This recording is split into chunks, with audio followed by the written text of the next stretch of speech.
Okay. Hola all. Welcome back to Soul Mechanics. This intended to be, I guess, sort of a follow-up episode for the recent turn of events that transpired. My ultimate intention for this video was to, present myself in good demeanor and show that, even though this had happened, there are good things to come of it, and that, for all intents and purposes, I'm holding up a positive mental attitude about it. However, of course, just a few short moments before I decided to hit the record button, something had to happen that just entirely fucking ruined my mood altogether. So I apologize. I apologize for coming across kind of dickheaded here, but sometimes I have dickheads around me. Anyways, several reasons for this. One, the initial video that I posted for Little Washu, specifically, for whatever reason, keeps screwing up, like it's not loading properly or something. So I figured I could make one that tells the entirety of the story, which the story's pretty cool. There's a lot to it that I didn't get across there. Also, there's going to be the severity of the pain that I am in, so that's going to be affecting my demeanor and brain damage in general, which is not fully healed yet, but close. I did, in fact, incur damages. I still haven't broken anything, really, so, I mean, the nose, it's fucking shattered entirely. Like, the only thing that's holding it in one piece is the swelling at this point, and, but that's cartilage, so I'm not gonna consider that a real break. I mean, I've broken that nose so many times. Then there are several fractures along the orbital, all around, on my skull, actually, in my jaw, and all down my jaw to my clavicle, and there's a lot of contusions, several concussions, in fact, which is, where the brain damage factor comes into play, and I'd like to apologize to anybody that I sent messages to, during that time when I was making comments and such, that I was not only was I unable to type properly, but I was actually, in that state where the damage was still severe. I was too fucking stupid to even really notice the mistakes that I was making. So I do want to go ahead and apologize to the people that I might have commented to or sent messages to that were off or didn't make sense or were written improperly. Except for one person, this a certain woman, madam, if you happen to watch this, a woman who is talking about having chest pains and swelling in her ankles and such. These are classic symptoms of you having heart water building up around your heart, and that's a very dangerous condition. And she said that she said that she wasn't gonna go to the ER for various reasons that she had. The primary excuse was that Jack, whoever that is, I'm guessing it's her husband, maybe. He hates the ER and he hates doctors and he just hates to take her there, so he's not going to take her there. And she doesn't want to go alone because she's had bad experiences. Listen, I've had bad experiences. I've been damaged permanently. I managed to actually heal it through the use of the impulse. I actually managed to heal what was considered to be permanent nerve damage from mistakes made at the hospital. I've had very bad doctors who didn't give a shit about me. Even this time when I went there, I mean, my face is smashed. Again, no breaks, but several fractures. And I don't consider that a break. That's not a real break. That's a fracture. But,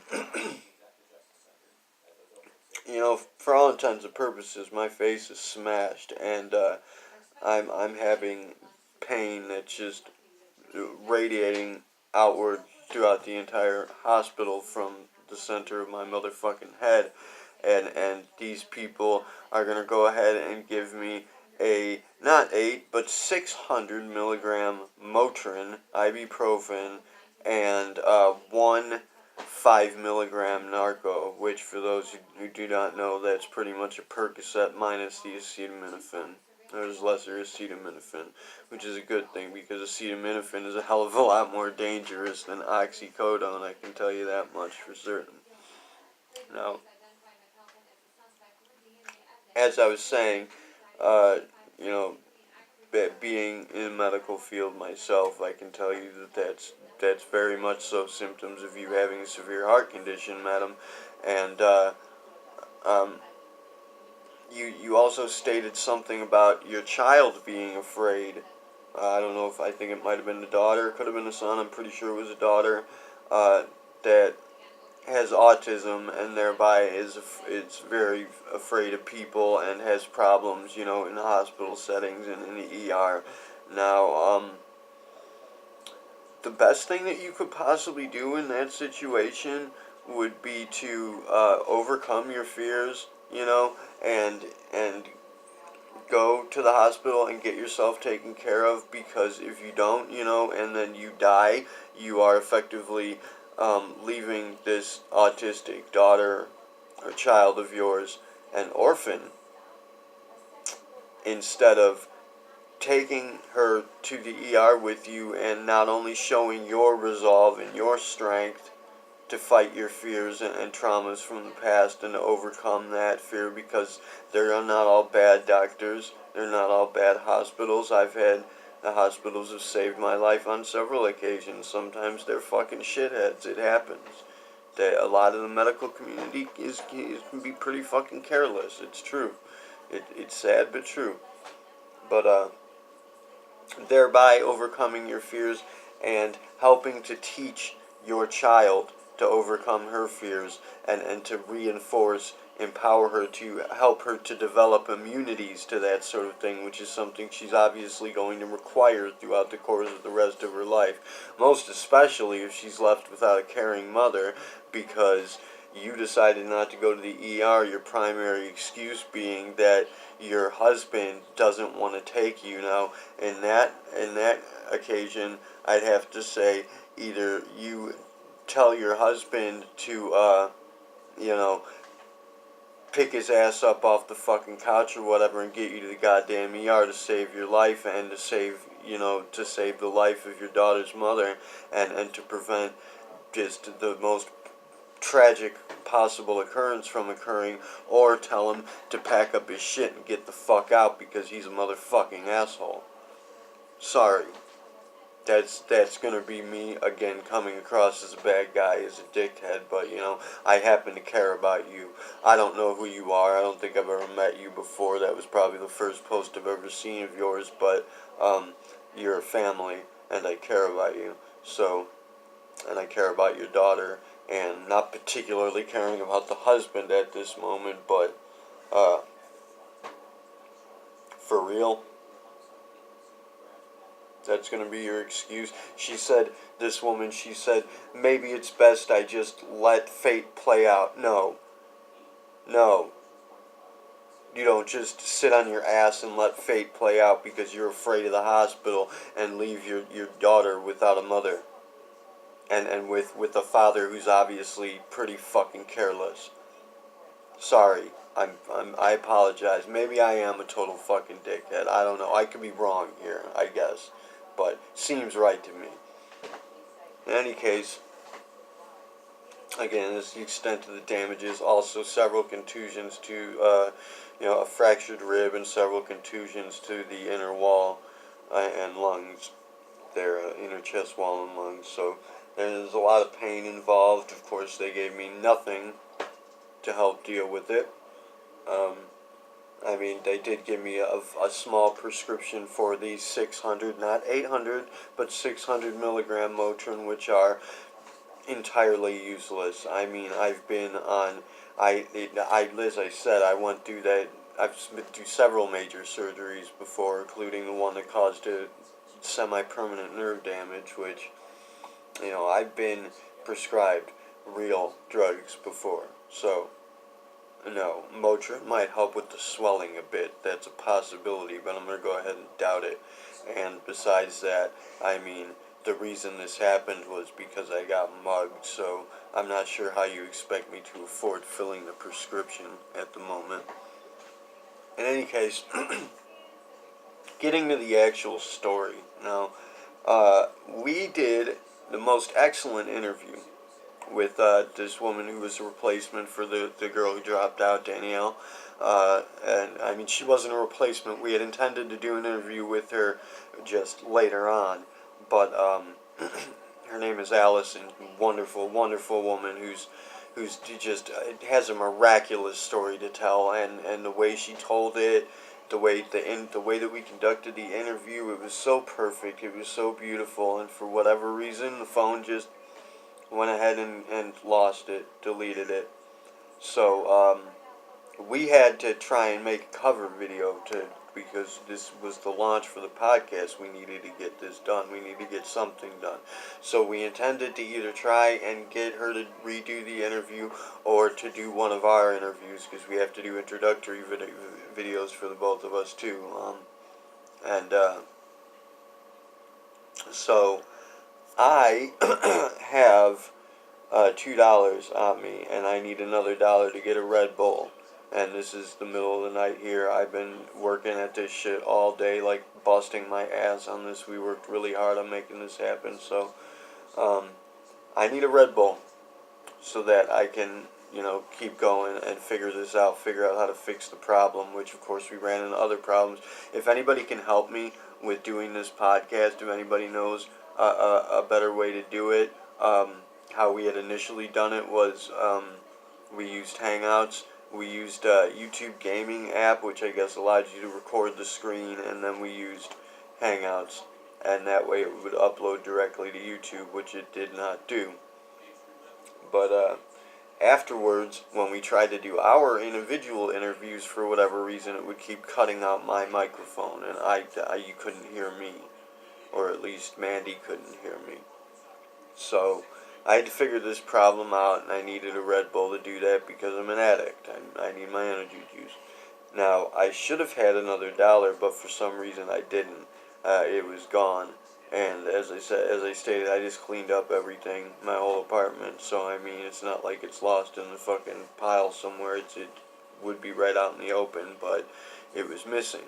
So I expected that I must have left it up here at my mom's place. So I come walking up here to get the dollar, and on my way here, now a little backstory before we continue. Little Washu had told me that she was worried about me getting mugged going out at night in this neighborhood, and that she said we were talking about carrying money because I don't like to use banks. I don't have a bank account. I like to have cash, and or at least a pay card, and I can use the pay card to withdraw the cash from the ATM and have cash on me because I trust cash. It's in my pocket. It's real. I have it. I don't have to worry about some machines screwing up. I've had embarrassing incidents in the past where cards did not work properly. So, and plus the card can get damaged. The money is it's safe for all intents and purposes, and she's telling me, well, you don't want to carry your money around with you because you're going to get mugged. And I said, well, people have tried to mug me in the past, and they've really regretted having done that. And besides that, were somebody to actually, mug me and steal from me, I do, in fact, shoot people for that sort of thing. So, but she tells me if you carry weapons around with you, and you get mugged and you don't have a chance to react, they're going to take that weapon, they're going to use it against you. And she tells me, somebody could sneak up out of the shadows and grab you, and you've got no chance to fight back, and they could take that weapon and use it against you. She told me this story. Like, verbatim. That's the story she told me, and not verbatim, but that's what she said. So, now I'm walking up the street and I don't have a weapon on me. I decide not to bring a weapon with me, because in the back of my mind, that's kind of going through my head. Now there's an intuition right there in play. That is something told me don't bring a weapon, don't carry a pistol, don't carry a knife, whatever. And sure enough, I'm walking up the street and I see this one dude coming down the street, and I get a bad feeling from him. Oh shit, I forgot. On two occasions on my way up the street, once I was dicking around with the telephone playing some kind of video game, that game I was telling you guys about earlier, and I saw this kind of ventilation shaft on a building. It caught my eye for some reason, and something told me sit down here in front of this thing and play the game for a little while. But I was in a hurry, so I said no. I need to get there quickly. I need to get this done. I'm running out of time. Mandy only had so long to get this done. So I did not sit down and take some time and sit in front of this building. I kept going, and as I get towards 104, my mom's street, I have another intuition that spots me. It tells me, why don't you just go and walk around the other way instead of going straight up the street? And I said, no, this is the quicker way. I'm going to go here. So this is twice now I've ignored my intuition. Thank God I didn't ignore it the first time, but that's three intuitions that have come into play now, two of which I ignored. And again, as I've stated before, when I ignore my intuition, shit goes wrong. Every time. So I go straight up, and I see this dude walking down the street, and now this is going to be the fourth intuition where something tells me something's wrong with this guy. I don't like him. He's got bad intentions. Something's coming off of him. And so I'm thinking, I need to move faster so that I can get to my mom's house before he does. But I didn't. I didn't move fast enough. I didn't pick up and move fast enough again. I suppose you could say ignoring the intuition again. And I didn't make it to my mom's place before he did. But he walks right by me. And I'm thinking, well, never mind, nothing. He's just walking by. And immediately, someone pops out from the driveway behind me, from the shadows, and just like I had the slightest chance to hear the last footstep before he reached me, and he grabs me in a chokehold. And he's a bulky guy. He's a little bit taller than me. He's a big black guy. He's got muscles.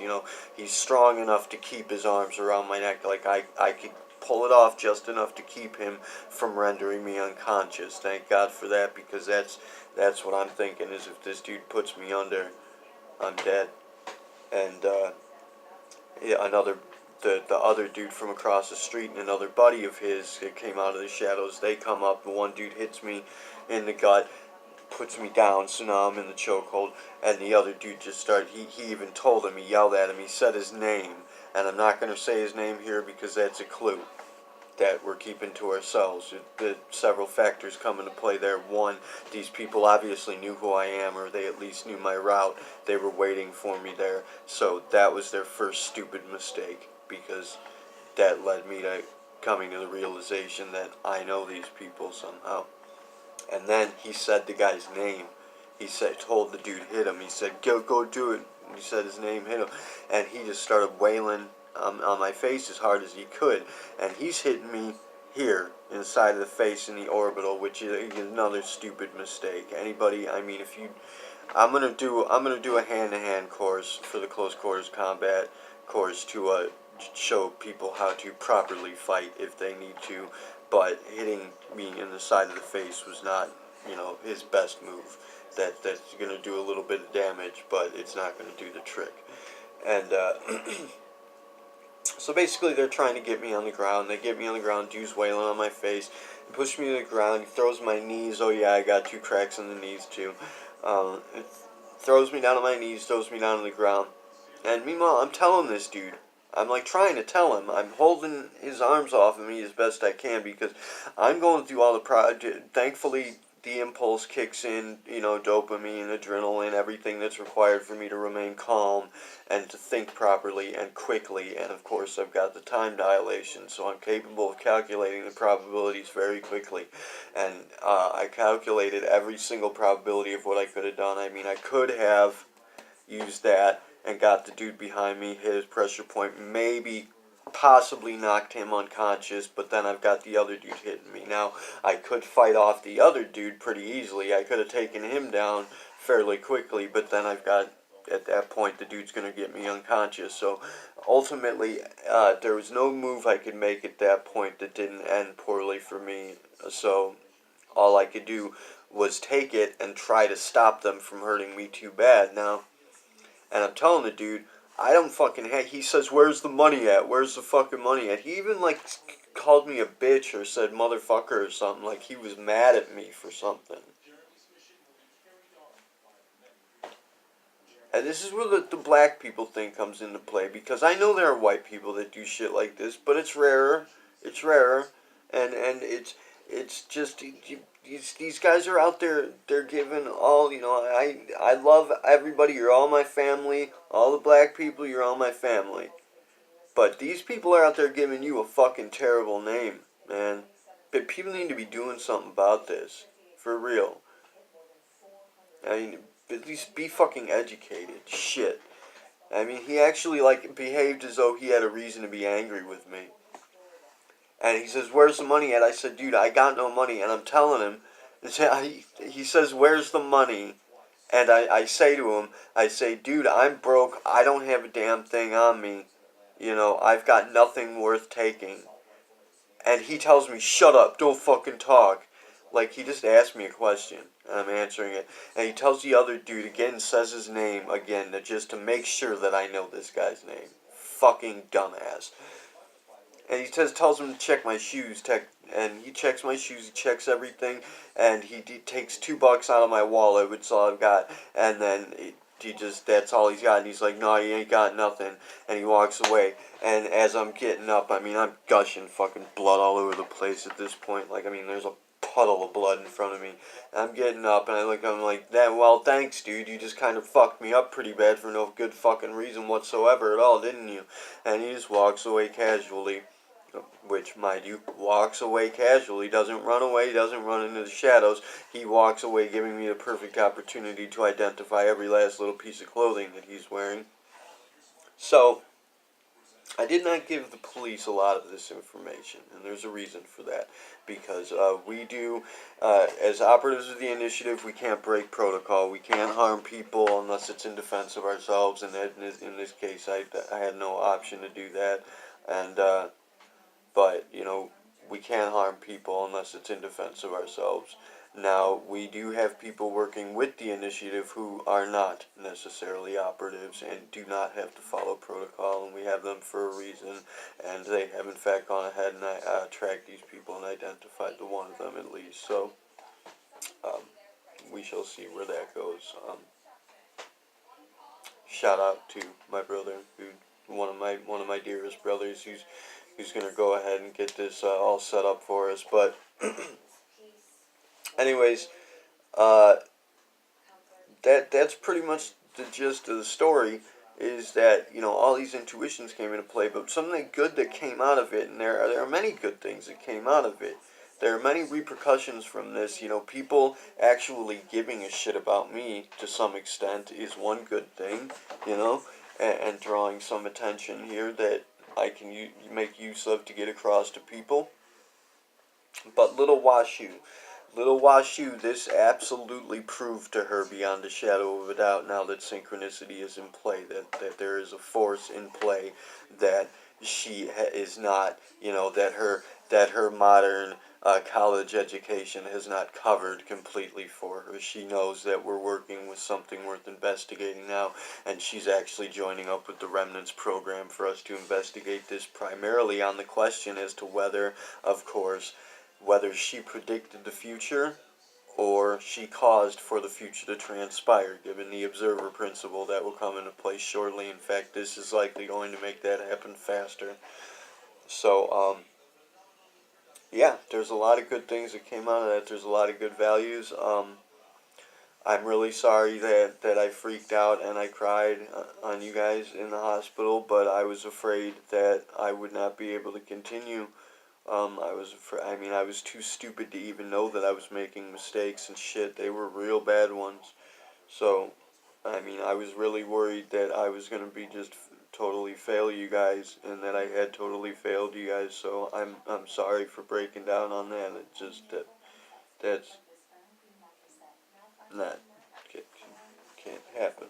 So, um, anyway, that's the story, and that's what came out of it. And that's the values I intend to get across. So, that's the other way of looking at it. Uh, Thank you all for watching. Kilo Salai, Terviguni Siari. Namaste.